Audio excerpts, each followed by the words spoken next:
पिछले कुछ सालों में कार बाजार में तेजी से काफी बदलाव देखने को मिले हैं। एक तरफ इलेक्ट्रिक गाड़ियों को काफी बढ़ावा दिया जा रहा है, तो दूसरी ओर गाड़ियों से होने वाले प्रदूषण को कम करने के लिए पेट्रोल में इथेनॉल जैसे जैविक ईंधन को मिलाया जा रहा है।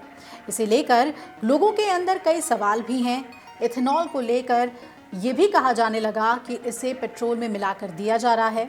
वहीं आने वाले समय में कारों को हाइड्रोजन जैसे क्लीन फ्यूल से भी चलाने की बात हो रही है और भारत में टोयोटा जैसी कुछ कंपनियां इस पर काम भी शुरू कर चुकी हैं।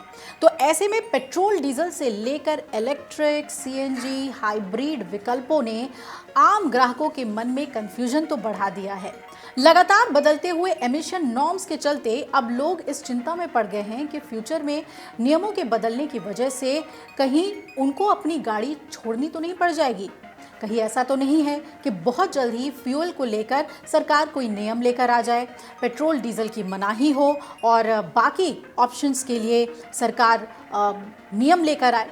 हाल ही में दिल्ली में पुराने वाहनों पर जिस तरीके से बैन लगा, ये इसका जीता जागता उदाहरण है। ऐसे में आइए हम आपको ऐसे कुछ ऑप्शंस बताते हैं जो 10 साल के नज़रिए से आपके लिए पेट्रोल, डीजल, सीएनजी, इलेक्ट्रिक और हाइब्रिड में बेहतर विकल्प लेकर आया है, यानी कि ये फ्यूचर प्रूफ रहेगा। तो कौन कौन से वो ईंधन हैं जो आप इस्तेमाल कर सकते हैं अपनी गाड़ियों के लिए, मतलब उन ऑप्शंस पे आपको ध्यान रखना है कि हाँ, मुझे इन एमिशन के गाड़ी को खरीदना है। तो अगर आप नई गाड़ी प्लान कर रहे हैं तो ये खबर बिल्कुल आपके लिए है। जान लीजिए ईंधनों के बारे में, कितने सारे ईंधन वाली गाड़ियां जो हैं वो अब मार्केट में अवेलेबल हैं। पेट्रोल कार जो आमतौर पे सबसे ज़्यादा अवेलेबिलिटी जिसकी है उसके बारे में आपको बता दें।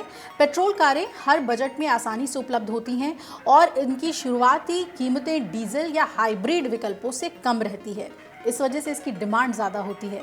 नई तकनीक जैसे टर्बोचार्ज्ड और डायरेक्ट इंजेक्शन इंजन से इनकी माइलेज भी बढ़ाई गई है।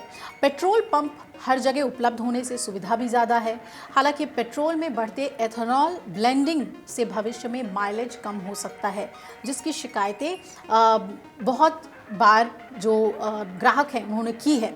अभी भारत में E20 फ्यूल कंप्लायंट गाड़ियां आ रही हैं जिन्हें E20 फ्यूल से चलाया जा सकता है। हालांकि आपको ये बता दें कि आने वाले समय में पेट्रोल में इथेनॉल ब्लेंडिंग को और भी बढ़ाया जाएगा, जिससे कि पुरानी गाड़ियों की माइलेज में कमी आ जाएगी, यानी कि पुरानी गाड़ियों को हटाना पड़ेगा आपको और नई गाड़ी लेनी पड़ेगी। तो इथेनॉल का एक फैक्टर तो पेट्रोल की गाड़ियों में रहेगा ही। अब बात कर लेते हैं डीजल कारों की।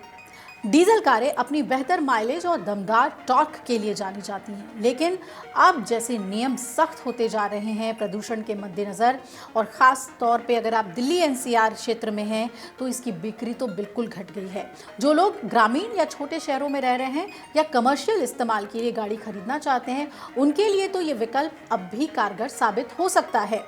फ्यूचर में डीजल को लेकर क्या कुछ और नियम आते हैं, ये देखना बहुत ही अहम होगा, लेकिन ज़्यादा से ज़्यादा डीजल वाहनों को डिस्करेज किया जा रहा है, क्योंकि हम जानते हैं कि पुरानी गाड़ियों में जहां डीजल सिर्फ 10 साल के बाद ही डीजल गाड़ियों को स्क्रैप करने की बात कही गई, तो पेट्रोल में 15 साल का समय मिलता है। तो डीजल को डिस्करेज ही किया जा रहा है। तो अगर आप डीजल गाड़ी लेना चाह रहे हैं तो अपनी यूसेज को ज़रूर देखिएगा, कमर्शियल यूज़ है तभी उसके लिए जाइएगा।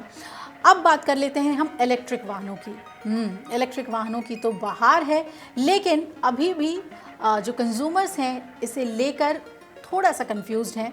भारत में जो इलेक्ट्रिक कारें हैं ना, वो तेज़ी से पॉपुलर हो रही हैं। कम रनिंग कॉस्ट है, कम मेंटेनेंस है और सबसे बड़ी जो इसकी ताकत है वो है ये क्लीन फ्यूल है। सरकार ने इलेक्ट्रिक वाहनों पर जीएसटी भी घटाकर इन्हें और सस्ता करने की बात कही है, लेकिन हाईवे पर चार्जिंग इंफ्रास्ट्रक्चर की कमी और महंगी शुरुआती कीमत इसकी बड़ी चुनौतियां हैं। यानी कि आप ईवी कार्स लेना तो चाहते हैं, लेकिन अगर आप लॉन्ग रन में गाड़ियों को लेकर जाते हैं तो आप सोचते हैं कि भाई चार्जिंग कैसे होगी, चार्जिंग में कितना समय लगेगा, वगैरह वगैरह। और दूसरी ओर आप ये सोचते हैं कि भाई ये तो इतनी महंगी है, इतनी महंगी गाड़ी की जगह तो बेहतर है कि हम पेट्रोल गाड़ी ले लें। शहर में रोजाना चलाने वालों के लिए ये अच्छा विकल्प हो सकता है, लेकिन लंबी दूरी तय करने वालों को अभी थोड़ा इंतजार करना चाहिए।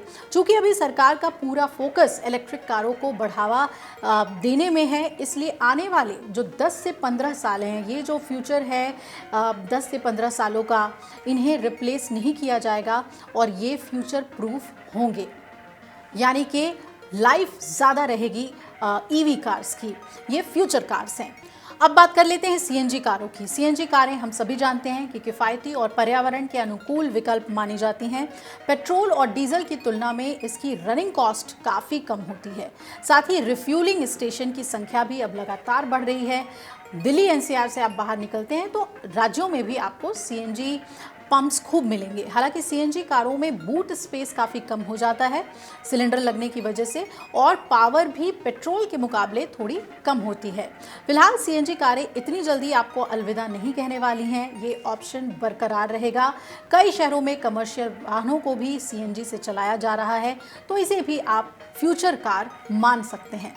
और अब जिसका सबसे ज़्यादा इंतज़ार आपको था, और वो है हाइब्रिड कारें। जी हाँ, हाइब्रिड टेक्नोलॉजी पेट्रोल और इलेक्ट्रिक का संतुलन है। ज़रा सोचिए, 2 ऑप्शंस मिल जाएं तो कितना बेहतरीन होगा।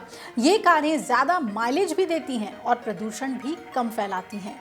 स्ट्रॉन्ग हाइब्रिड कारें पेट्रोल मॉडल्स की तुलना में लगभग 10 किलोमीटर तक बेहतर माइलेज देती हैं। इनकी शुरुआती कीमत इन कारों की बहुत ज़्यादा तो होती है, लेकिन अगर आप बड़ी बचत के बारे में सोच रहे हैं, लॉन्ग टर्म कार के बारे में सोच रहे हैं, तो ये बेहतरीन ऑप्शन होता है। हालांकि कीमतों की वजह से खरीदारों के लिए ये विकल्प महंगा तो पड़ रहा है। ध्यान देने वाली बात यह है कि भारत में इलेक्ट्रिक कारों की तरह हाइब्रिड कारों को बढ़ावा नहीं दिया जा रहा है, और इसके पीछे की वजह इनका फ्यूल टाइप है जो अब भी पेट्रोल है। हालांकि जब तक पेट्रोल कारें अस्तित्व में रहेंगी, हाइब्रिड कारों पर उतने सख्त एमिशन नॉर्म्स की आंच नहीं आएगी। तो हाइब्रिड ऑप्शंस को भी आप चुन सकते हैं, लेकिन ये महंगी पड़ती हैं। कुल मिलाकर देखा जाए तो सबसे ज़्यादा जो डिमांड है वो सीएनजी ईंधन की होती है, उसके बाद पेट्रोल। लेकिन जिन लोगों के पास बजट अच्छा खासा है वो ईवी कार्स की तरफ जा रहे हैं, और सरकार भी इसे काफ़ी इनकरेज कर रही है, क्योंकि ये क्लीन फ्यूल है, फ्यूचर कार है। तो फ्यूचर के हिसाब से ही आप अपनी गाड़ी का एमिशन ढूंढ सकते हैं। हमें उम्मीद है कि ये वीडियो आपको पसंद आया होगा। आने वाले 10 से 15 सालों के लिए क्या ईंधन के ऑप्शंस हो सकते हैं आपकी नई कार के लिए, वो हमने आपको बताया। और भी नई गाड़ियों के बारे में आप क्या जानना चाहते हैं, हमें कमेंट सेक्शन में ज़रूर बताएं। फिलहाल इतना ही। देखते रहिएगा अमर उजाला। अगर आप ये वीडियो YouTube पर देख रहे हैं तो हमारे चैनल को सब्सक्राइब कर बेल आइकन दबाएं, और Facebook पर देख रहे हैं तो हमारे पेज को लाइक करें।